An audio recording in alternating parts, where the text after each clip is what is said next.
पुंडलीकवरदे हरिविठ्ठल श्री ज्ञानदेव तुकाराम गोपाल कृष्ण भगवान की जय। माऊली ज्ञानेश्वर महाराज की जय। जगद्गुरु तुकाराम महाराज की जय। उपजोनिया पुढती येऊ, उपजोनिया पुढती येऊ, काला खाऊ दही भात। वैकुंठी तो ऐसे नाही, कवळ काही काल्याचे। एकमेका देवमुखी, सुखी घालू हुंबरी। वैकुंठी तो ऐसे नाही, कवळ काही काल्याचे। तुका म्हणे वाळवंट, तुका म्हणे वाळवंट, बर्वे नीट उत्तम। वैकुंठी तो ऐसे नाही, कवळ काही काल्याचे। प्रस्तुत कीर्तनरूपी सेवेसाठी निवडलेला अभंग जगद्गुरु श्री संत तुकाराम महाराज यांचा 4 चरणाचा आणि काल्याचा अभंग आहे। तुकोबाराय म्हणतात, उपजोनिया पुढती येऊ, काला खाऊ दही भात। वैकुंठी तो ऐसे नाही, कवळ काही काल्याचे। उपजोनिया पुढती येऊ, काला खाऊ दही भात। अभंगाची सुरुवात तुकोबारायांनी उपजोनिया पुढती येऊ या चरणानं केली आहे। उपजोनिया पुढती येऊ या शब्दानं अभंगाची सुरुवात आहे। तर मग उपजोनिया पुढती येऊ असं म्हणण्याचा अधिकार कुणाला आहे? उपजोनिया पुढती येऊ असं म्हणण्याचा अधिकार कुणाला आहे? तर तो अधिकार फक्त संतांना आहे, इतर कुणालाही नाही। तसं भगवंताला आहे अवतार धरायचं म्हटलं तर, परंतु या अभंगाच्या हद्दीपर्यंत उपजोनिया पुढती येऊ असं म्हणण्याचा अधिकार फक्त संतांना आहे। संत कुणाला म्हणावं? ज्याच्याजवळ विवेक वैराग्य आहे, श्री गुरुच्या कृपेने ज्याला आत्मज्ञान झाले, जो मुक्त आहे, मुक्तीवर भजनयुक्त आहे, ज्याने प्रत्यक्षात देव पाहिलाय आणि देवानं ज्याची चाकरी केली, तो संत असतो। तुम्ही आम्ही 4 कीर्तन आणि 4 प्रवचनं केली की स्वतःला संत म्हणून घेतो। अर्ध्या हळकुंडात आम्ही पिवळे होतो। लोकही आम्हाला संत म्हणतात आणि आम्हीही आवडीने संत म्हणून घेतो। आम्ही कीर्तनकार, प्रवचनकार संत नसतो, आम्ही संत वाङ्मयाचे प्रचारक असतो। संत वाङ्मयाचे प्रचारक असतो। संताची व्याख्या नाथ महाराज सांगतायत, एका जनार्दनी भक्त, देव त्यांचा अंकित दास होय। एका जनार्दनी भक्त, देव त्यांचा अंकित दास होय। भक्त म्हणजे संत, कारण भक्ती हा 5वा पुरुषार्थ आहे। 4 पुरुषार्थ श्री भक्ती जैसी, म्हणून भक्त म्हणजे संत। ज्याच्याजवळ विवेक वैराग्य आहे, श्री गुरुच्या कृपेने ज्याला आत्मज्ञान झाले, जो मुक्त झालाय, जो मुक्तीवर भजनयुक्त आहे, ज्याने प्रत्यक्षात पांडुरंग पाहिलाय आणि पांडुरंगानं ज्याची चाकरी केली, तो संत असतो, इतर दुसरं कोणीही नाही। म्हणून कोणीही स्वतःला संत म्हणून घेऊ नये आणि जगाने त्याला संत म्हणू नये। प्रत्येकाने आपापल्या मर्यादा पाळाव्यात। संत हे अतिशय दुर्मिळ असतात। शेकडो वर्षात एखादा संत होतो। बहु अवघड आहे संत भेटी, तुकोबाराय। तो महात्मा धनुर्धरा दुर्लभ अति। परीस आणि अमृत जसे दुर्लभ आहेत तसे संत दुर्लभ असतात. शेकडो वर्षात एखादा संत होतो. बहुतेक करून तर निळोबारायानंतर संत नाही. निळोबाराय हे तुकोबारायाचे शिष्य. निळोबाराय आणि संताजी जगनाडे यांच्यानंतर बहुतेक करून महाराज भूमीत संत उदयाला आल्याचं आढळून येत नाही. आणि आम्ही जर कुणाला संत म्हणत असतो त्यांच्यानंतर तर दे आर सो कॉल्ड संत, आडनावाचे संत किंवा आम्ही संबोधलेले संत. संताजी जगनाडे आणि निळोबाराय हे बहुतेक करून शेवटचे संत. जो देव होऊन देवाचं नाव घेतो तो संत असतो. जो ज्ञान गिळून गोविंद गातो तो संत असतो. जो मुक्तीवर भजनयुक्त असतो तो संत असतो. जे जे भगवत भजन करिजेत तया भागवत म्हणिजेत, मुक्तीवरी भजनयुक्त महाभागवत उद्धव. भागवत म्हणजे भक्त, तुमच्या आमच्यासारखे साधारण भक्त. भागवत म्हणजे भक्त आणि महाभागवत म्हणजे संत. मुक्तीवरी भजनयुक्त महाभागवत उद्धव. जो मुक्तीवर भजनयुक्त आहे तो महाभागवत आहे, अर्थात तो संत आहे. ऐसा बोधची केवळू होऊन असे निष्कळू, त्याही वरी भजन शिडू माझ्या ठाई. आत्मबोध झालाय आणि आत्मबोध झाल्यानंतरही माझं नामस्मरण चालूच आहे, तो संत असतो. निष्काम कर्म आणि निष्काम हरिनाम हे साधन आहे मोक्षाचं. या निष्काम कर्मानं आणि निष्काम हरिनामानं मोक्ष प्राप्त करायचा.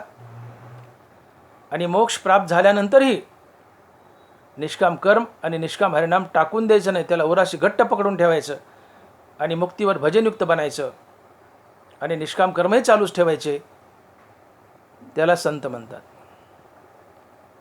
काही साधक मोक्ष प्राप्त झाला की निष्काम कर्म आणि निष्काम हरिनाम टाकून देतात आणि भगवंताच्या सायुज्य मोक्षात विलीन होतात. तो चौथा पुरुषार्थ आहे, सायुज्य मुक्ती. परंतु काही साधक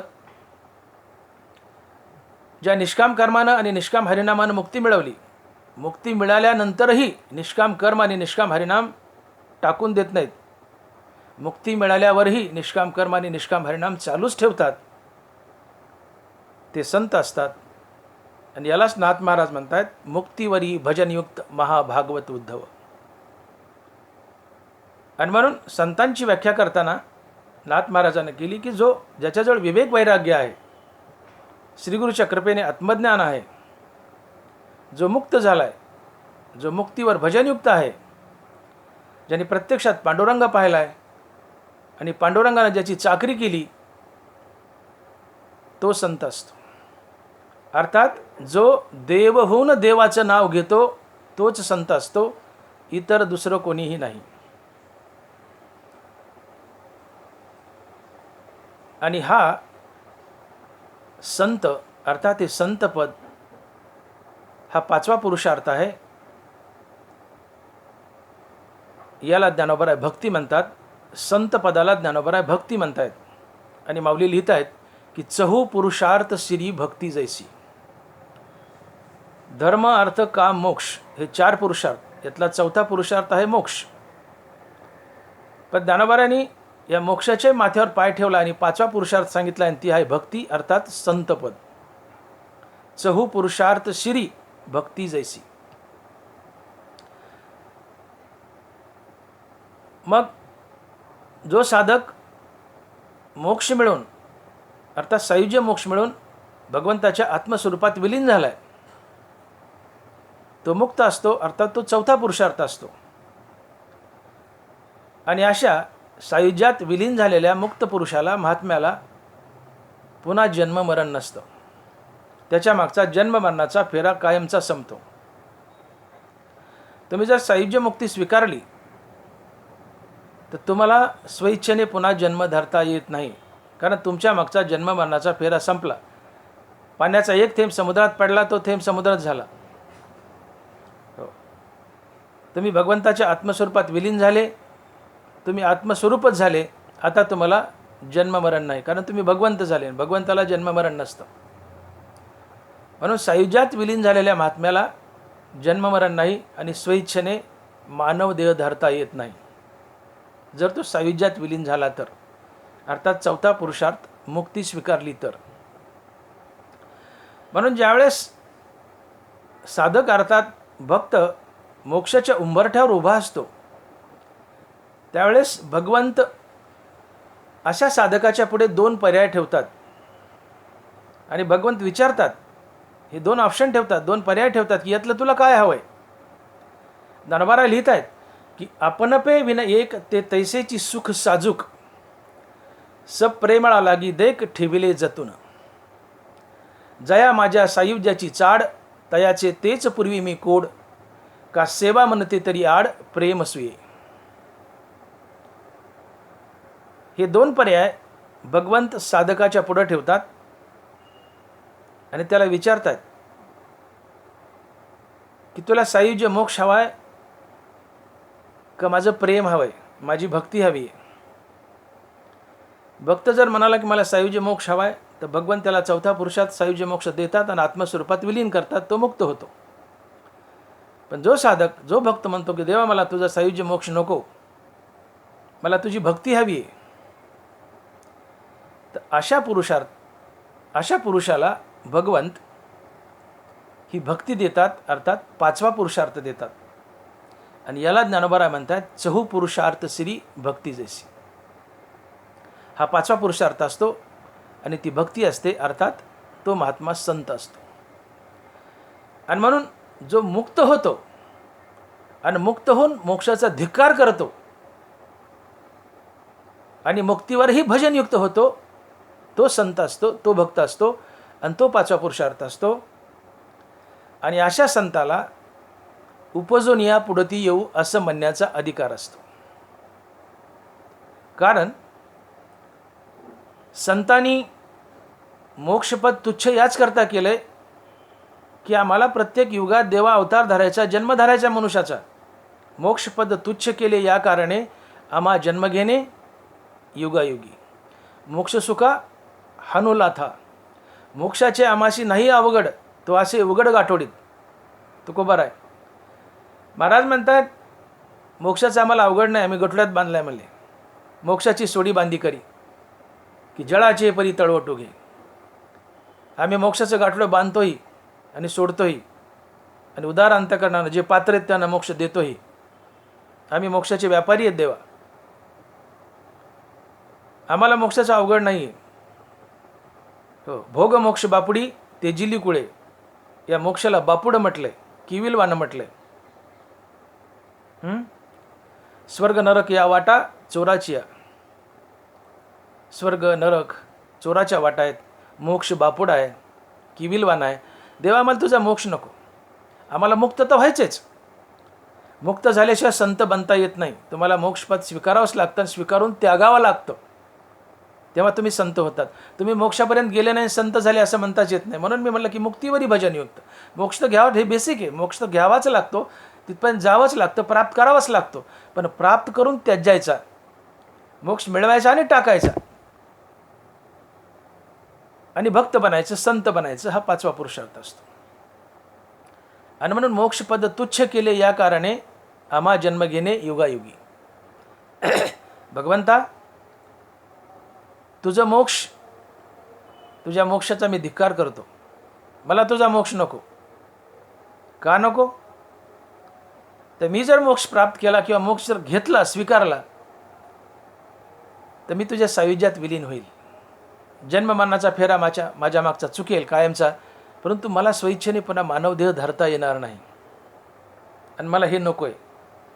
सांडोनी सुखाचा वाटा, मुक्ती मागे तो करंटा, कार्य न घ्यावा जन्म आणि प्रेमे लुटावे नाम. नामदेव महाराज. मुक्ती मागे तो करंटा. नामदेव महाराज म्हणतात अरे कशाला मोक्षाच्या नादाला लागले, मोक्ष घ्या, प्राप्त करा, तो मिळवा आणि त्याचा त्याग करा आणि पुन्हा पुन्हा स्वइच्छेने मानव जन्म धरा आणि भगवंताच्या हरिनामाचा आनंद लुटा. कार्य न घ्यावा जन्म आणि प्रेमे लुटावे नाम. आणि म्हणून तुकोबाराने देवाला खडसावून सांगितले, देवा तुझा मोक्ष मला नको, आम्ही त्याला तुच्छ समजतो, आम्ही प्राप्त केला आहे पण टाकू नाही दिला, आम्हाला तो नको, तो तुच्छ आमच्या नजरेत. का? आम्ही जर तो कायमचा स्वीकारला तर मला पुन्हा मनुष्याचं शरीर धरता येणार नाही आणि मृत्यूलोकात जाता येणार नाही आणि तुझ्या नावाचे गोडवे गाता येणार नाही, मला भक्तीचा आनंद घेता येणार नाही. आणि मला तर तुझ्या नावाचा भक्तीचा आनंद घ्यायचा आहे देवा, मानवाचं शरीर धरायचं आहे. कारण मनुष्य शरीर धारण नाही केलं तर भगवंताची भक्ती नामस्मरण करता येत नाही. आणि मग मानव शरीर धारण करण्यासाठी मृत्यूलोकात जावं लागतं, तेव्हाच तुझ्या नामाचा महिमा मला गाता येतो, भक्तीचा आनंद लुटता येतो. आणि मग हे मानव शरीर धारण करण्यासाठी आणि भक्ती करण्यासाठी आम्हाला तुझा मोक्ष नको. तुझा मोक्ष स्वीकारला तर आम्हाला पुन्हा स्वेच्छेने मानव शरीर धरता येत नाही, तुझ्या सायुज्यात कायमचे विलीन होतो. मग स्वेच्छेने मानव शरीर धरता यावं, भक्ती करता यावी, यासाठी देवा आम्ही मोक्षाचा धिक्कार करतो आणि मोक्षाच्या पुढं जे 5वं संतपद आहे, भक्ती आहे, ती स्वीकारतो. आणि तुकोबाराने ती 5व्या पुरुषात भक्ती स्वीकारली आहे.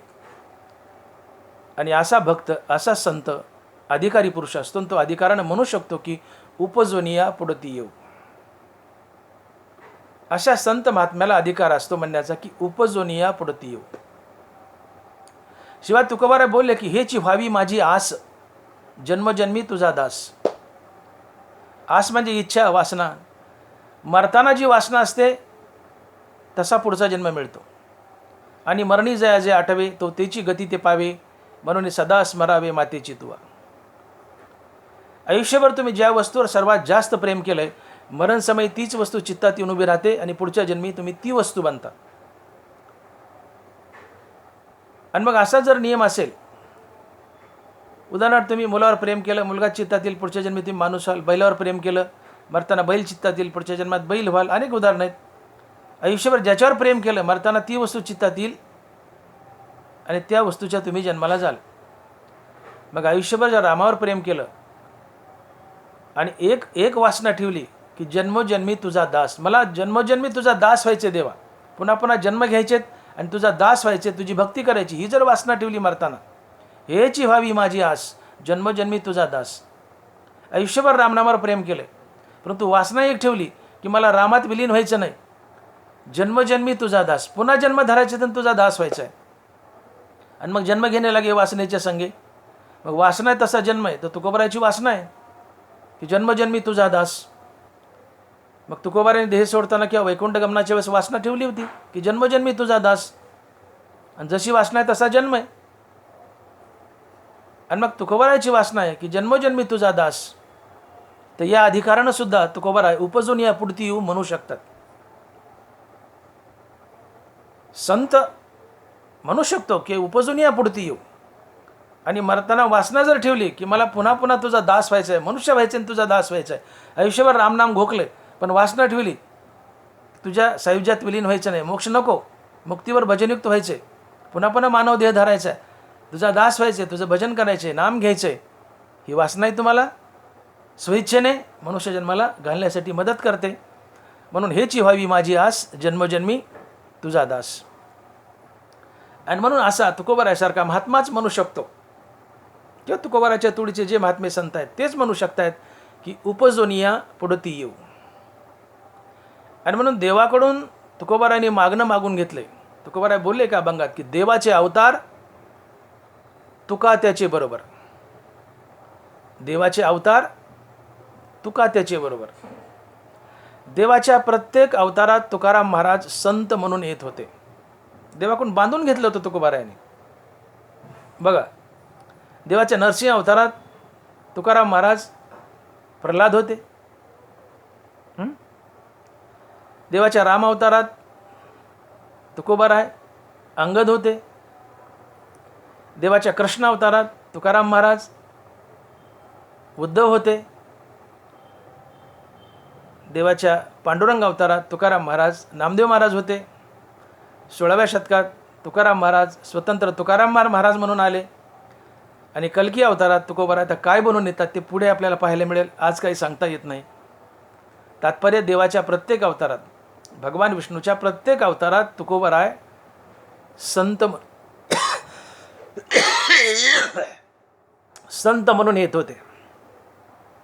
आणि म्हणून महाराज स्वमुखाने म्हणतायत की देवाचे अवतार तुका त्याचे बरोबर. आणि म्हणून तुकोबारासारखाच महात्मा म्हणू शकतो हक्कानं की उपजोनी या पुढती येऊ. का की देवा मी तुझा चौथा पुरुषार्थ धिक्कार केला, आम्ही मोक्ष मिळवलाय, चौथा पुरुषार्थ हा मोक्ष आहे, आम्ही मोक्ष मिळवलाय आणि त्यागलाय, मोक्षपद तुच्छ केले, आम्ही मोक्ष मिळवला आणि त्यागलाय, तुच्छ केलाय आणि मुक्तीवर भजनयुक्त बनलोय. आम्ही पाचवा पुरुषार्थ स्वीकारलाय, भक्ती ज्याला संत म्हणतात. आणि म्हणून या जगतात या विश्वात संत महात्माच असं म्हणू शकतो की उपजोनिया पुढती येऊ. तुकोबारासारखा महात्माच म्हणू शकतो हक्कानं, आणि तुकोबारासारखा महात्माच येऊ शकतो उपजून, दुसरं कोणी नाही.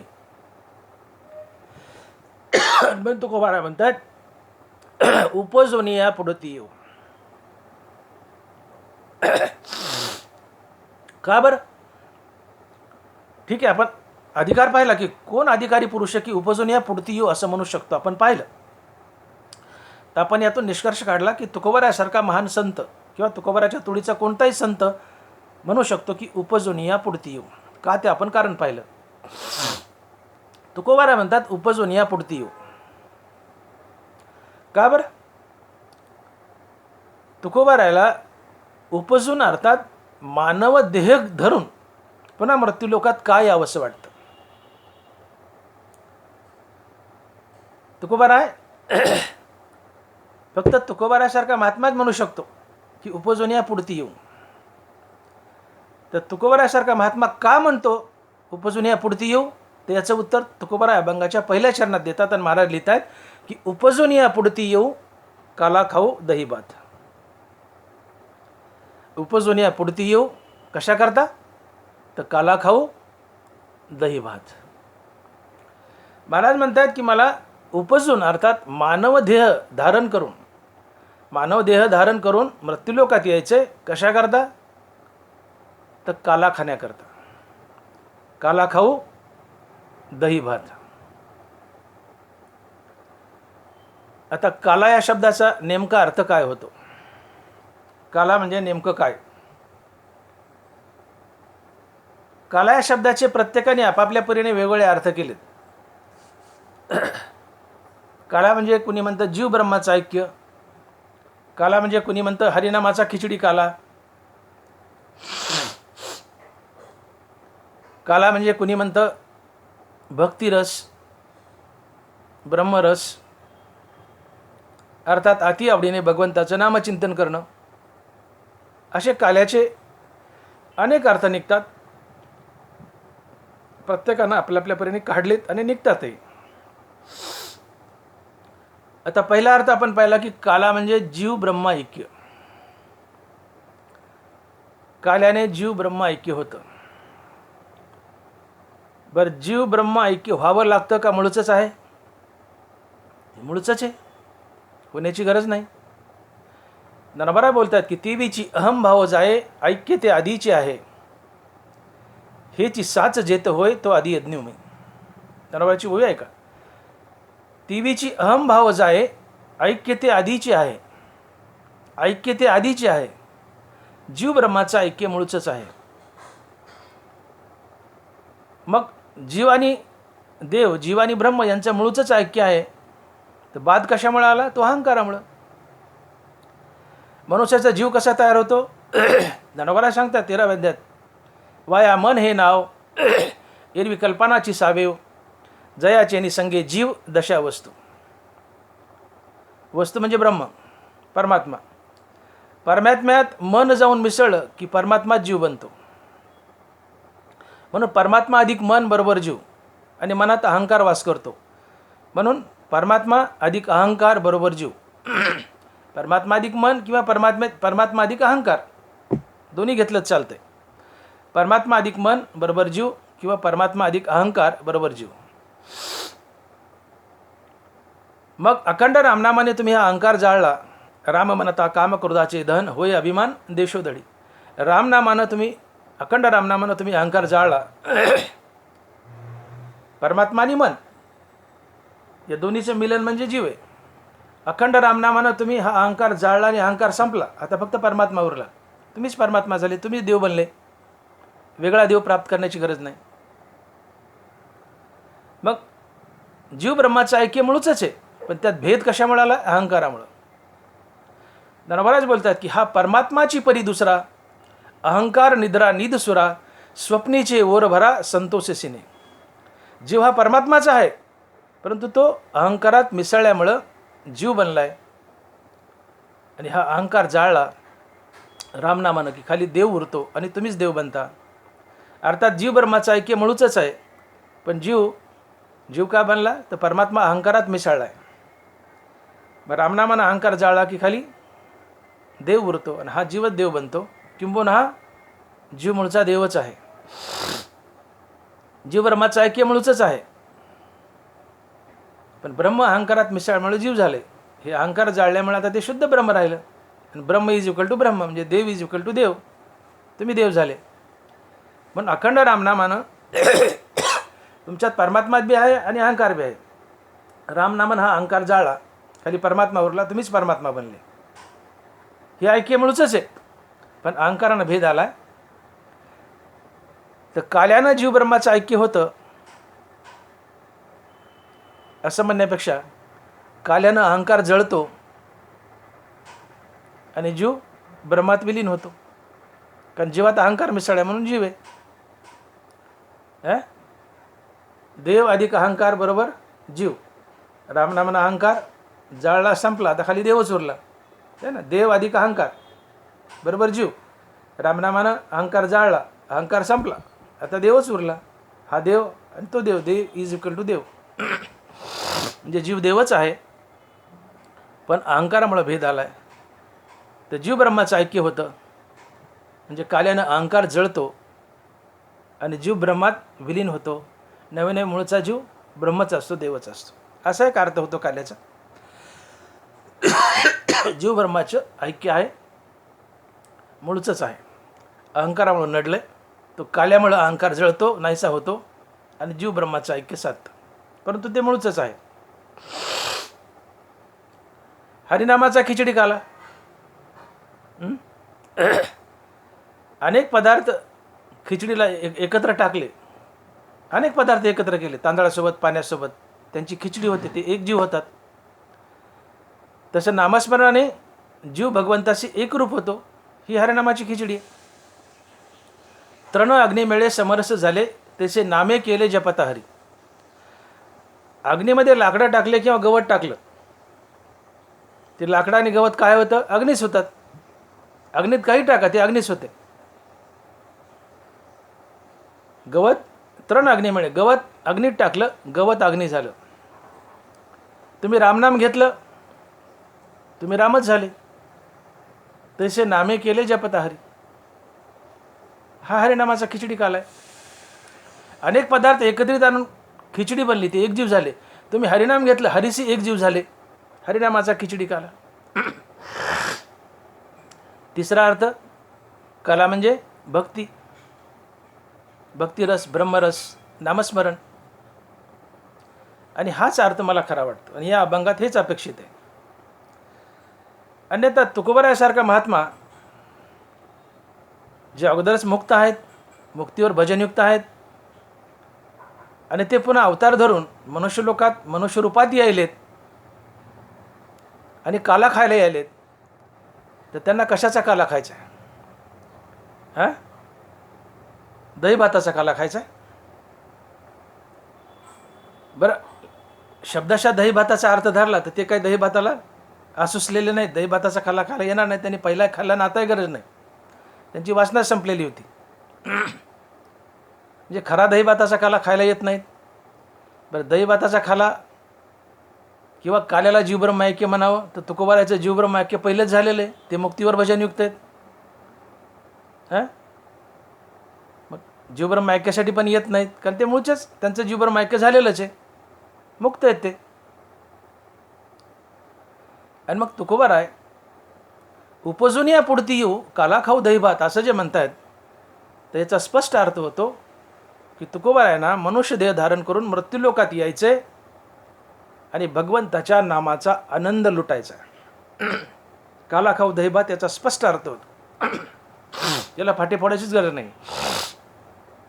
उपजून या पुढती येऊ काला खाऊ दहीभात या शब्दाचा सरळ अर्थ होतो की तुकोबारायांना मनुष्य देह धारण करून मृत्यूलोकात यायचं आहे. ते प्रामुख्यानं एकाच कारणासाठी की त्यांना मनुष्य बनून हरिनामाचा गोडवा गायचा आहे, हरिनामाचा आनंद लुटायचा आहे आणि संत कार्य करायचे. वाढावया सुख भक्तिभाव धर्म कुळाचार नाम विठोबाचे उद्धराया जड जनजीव. हे एक कार्य करायचे संत कार्य आणि हरिनामाचा आनंद लुटायचा आहे. या दोन प्रमुख कारणासाठी तुकोबारायांना उपजून यायचे आणि काला खायचे. तर काला खाऊ दहीभात म्हणजे स्पष्ट हरिनामाचा आनंद लुटणे, भक्तिरसाचा आनंद लुटणे, ब्रह्मरसाचा आनंद लुटणे. कारण काला म्हणजे भक्तीच, काला म्हणजे भक्तिरस, काला म्हणजे ब्रह्मरस, काला म्हणजे अति आवडीने भगवंताचं नामचिंतन करणे म्हणजेच काला. मग तुकोबारायांना मनुष्य जन्म धारण करून पुन्हा मनुष्य लोकात यायचे. ते नामदेव महाराज जे बोलले की सांडोनी सुखाचा वाटा मुक्ती मागे तो करंटा कार्य न घ्यावा जन्म आणि प्रेमे लुटावे नाम. तुकोबारायांना प्रेमानं हरिनामाचा आनंद लुटायचा आहे.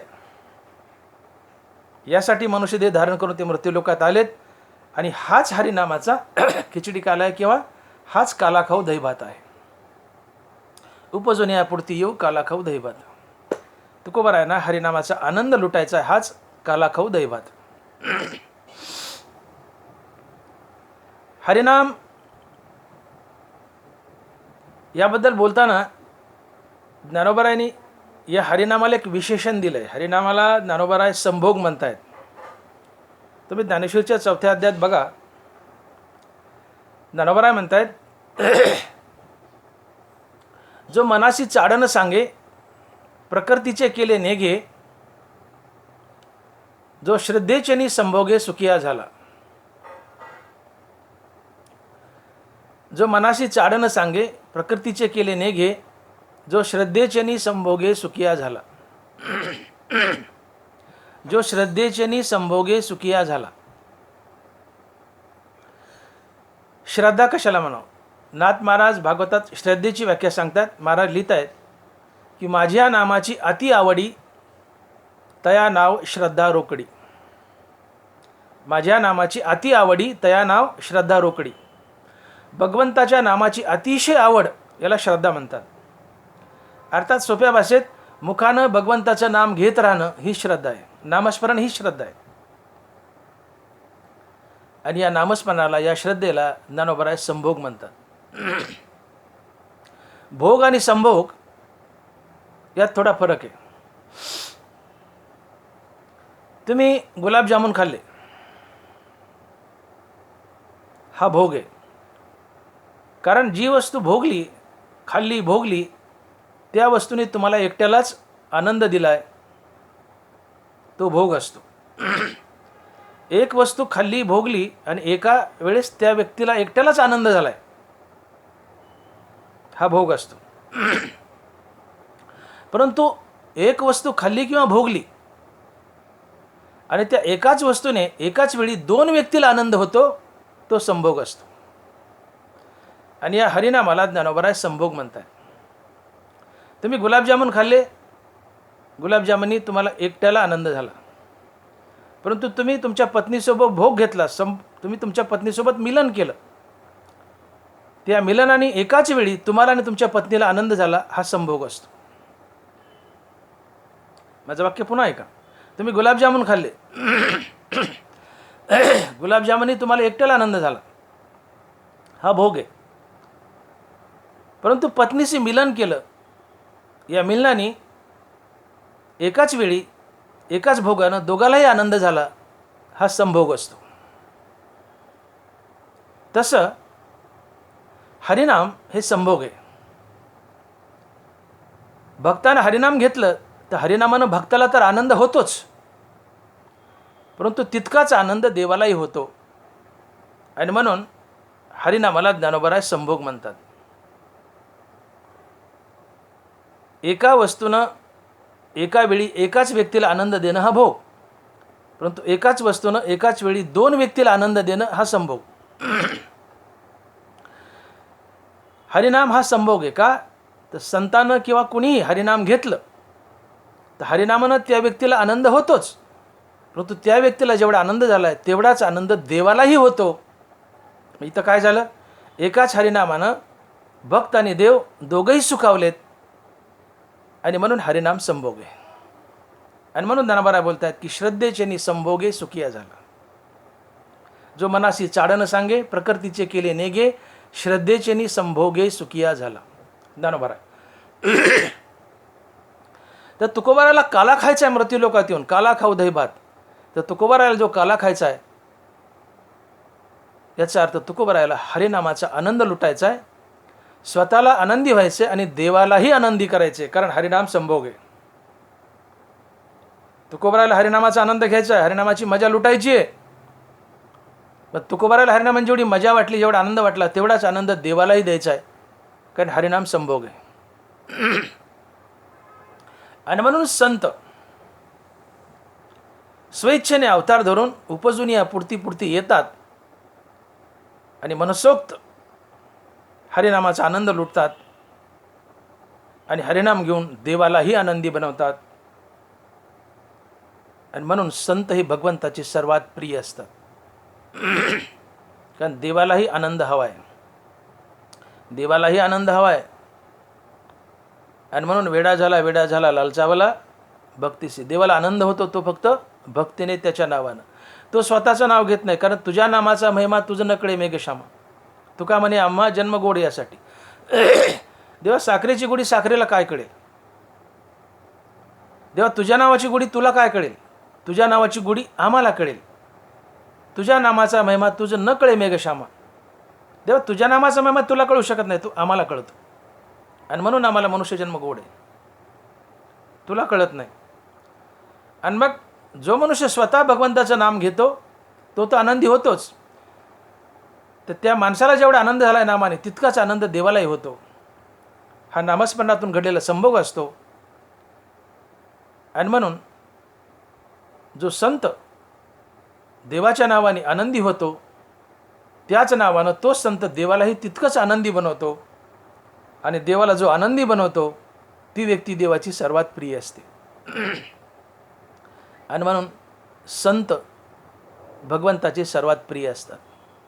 आणि म्हणून भगवंत या हरिनामाचा आनंद लुटण्यासाठी संताच्या तोंडातून, स्वतः नाही संताच्या तोंडातून हरिनामाचा आनंद लुटण्यासाठी संत सदनी राहिला. देव वैकुंठ सोडतो, देव वैकुंठ सोडतो आणि संताच्या घरी येऊन राहतो, राबतो, त्यांची चाकरी करतो. का? संत नामधारक असतात, अखंड नाम. संताचा नामजप अखंड असतो. नित्य सत्य अमित हरिपाठ जशी लावी मना पिशे गोविंदाचे, छंद या नामाचा घेतलासे, रिकामा अर्धगडी राहू नको, सदा नाम घोष. संत हे अखंड नामधारक असतात. आणि अखंड नामस्मरणाने संतांना तर आनंद मिळतोच, पण संतांना जेवढा आनंद मिळतो या नामानं तितकाच आनंद देवाला मिळतो. दोघेही इक्वली सुखी होतात, आनंदी होतात. आणि जो आपल्याला सुख देतो तो आपला प्राणप्रिय असतो. हा जगताचा नियम आहे. आणि म्हणून संत नामस्मरणाच्या माध्यमातून देवाला सुखी करतात, म्हणून संत देवाचे प्राणप्रिय असतात. देवाची या जगातली सगळ्यात आवडती वस्तू काय असेल तर तो आहे संत. एकदा वैकुंठामध्ये नारद महर्षी देवाच्या भेटीला चाललेत, महाद्वारात आलेत. तर सहज कधी नाही ते त्यांना एक रजिस्टर ठेवलेलं दिसलं महाद्वारात. नारदानं कुतूहलाने ते रजिस्टर उघडलं आणि पाहतायत तर त्या रजिस्टरमध्ये भक्ताची नावं होती. पाहतायत तर त्या नावाच्या यादीमध्ये सगळ्यात नंबर एकला नाव नारदाचं आणि सगळ्यात शेवटी नाव मारुतीचं. नंबर एकला नाव नारदाचं आणि शेवटी नाव मारुतीचं. नारदाला गर्व झाला, म्हणजे अरे वा, भक्ताची यादी त्या यादीत नंबर एकला नाव माझं आहे आणि सगळ्यात शेवटी मारुती. हे नारद महर्षी नारायण नारायण करत आत गेले, देवाला भेटले, गप्पा छप्पा झाल्या आणि हळूच विषय काढला. म्हणजे देवा कधी नाही ते दारात मी एक रजिस्टर पाहिलं, म्हणले देवा, पण त्यात एक थोडंसं ऑड दिसलं मला. म्हणले काय? म्हणले देवा ती भक्ताची यादी आणि त्यात नंबर एकला नाव माझं आहे. ठीक आहे म्हणले, मी आहेच नंबर एक भक्त, पण मारुती निवळ बढती पास केला म्हणले, सगळ्यात शेवटी नाव टाकलं त्याचं, 35%नीच पास केला म्हणले मारुती. देव हसले, भगवान विष्णू हसले. आणि भगवान विष्णूने हा प्रसंग असा घडला की लक्ष्मी मातेने एकदा भगवंताला प्रश्न विचारला होता की देवा, तुमची या विश्वातील सर्वात आवडती वस्तू काय? पाय झोपत होत्या आणि म्हणले, देवा तुमची सर्वात आवडती वस्तू काय? तर देव म्हणाले, लक्ष्मी आज जरा गडबड आहे, एखाद्या वेळेस तुला निवांत वेळी सांगेल म्हटले मी. पण देवाला नारदाचा गर्व हरण करायचा होता, हा प्रसंग घडून आला. हे सगळं देवाचं संभाषण चाललंय आणि लक्ष्मी माता पायावर पाय चोपत बसलेले आहेत. नारदाने हे सगळं वृत्तांत सांगितलं की देवा, नंबर 1ला माझं नाव आहे आणि शेवटी मारुतीचं नाव आहे. म्हणले मारुतीने बढतीच पास केला. म्हणले देवा, रजिस्टरमध्ये भक्ताची यादी पण नंबर 1ला मी आहे नारद आणि शेवटी म्हणले मारुती. असं का बरं? म्हणले देवा, मारुती जरा बरा भक्त, तुम्ही निवड नापासच केलाय किंवा बढती पास केलाय. देवानं आपल्या बनेनाच्या किंवा कोपरीच्या खिशातून एक डायरी काढली आणि नारदाच्या हातात दिली आणि म्हणले, नारदा ही डायरी बघा. नारदाने डायरी उघडली आणि डायरी उघडून पाहता तर त्या डायरीमध्ये भक्ताचीच यादी आहे. परंतु या डायरीमध्ये चित्र उलटं होतं.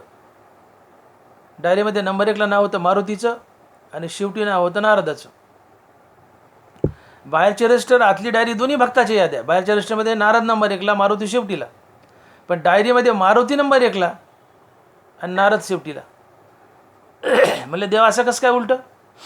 या डायरीत नंबर 1ला मारुती म्हणले, शेवटी मी आहे. देव म्हणतात, नारदा, जे माझं ध्यान करतात